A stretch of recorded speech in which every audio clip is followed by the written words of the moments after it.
দেখানোর চেষ্টা করছি যে ফায়ার সার্ভিস কিন্তু ঘটনা হচ্ছে আমরা একটা সংবাদ পাই ত্রিপুরার মাধ্যমে যে গুলশালী বাজারের পাশে একটা আলিয়া মাদ্রাসায় একটা লোক দেওয়াল চাপা পরে আটকে আছে।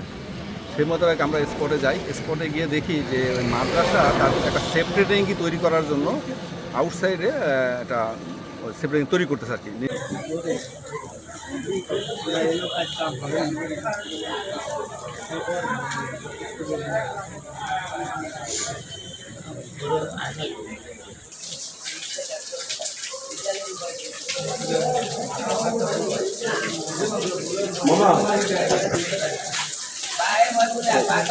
প্যাক ছিল, ওই প্যাকগুলো উঠে দিয়েছিল।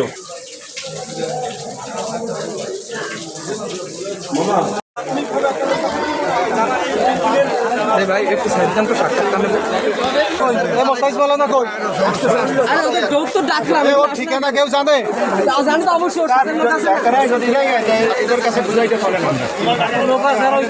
মানে কাদামাটি আমাদের কাজ প্রায় ফলন শেষ, মানে অল্প কিছু মাটি আছে।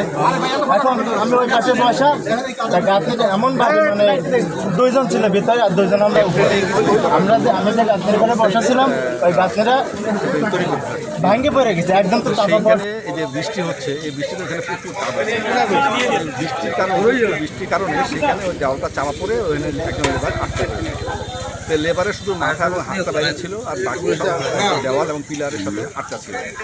তো আমরা এমন ওইখানে দর্শক দেখতে পাচ্ছেন যে 13 নম্বর নিশানবাড়িয়া ইউনিয়নের সেগুলোতে ব্যবহার যিনি ভবন ধসে চাপা পড়েছিলেন তাকে উদ্ধার করা হয়েছে। সমান ছিল এখানে সরাসরি দেখাচ্ছে সমান ছিল এখানে কাদা।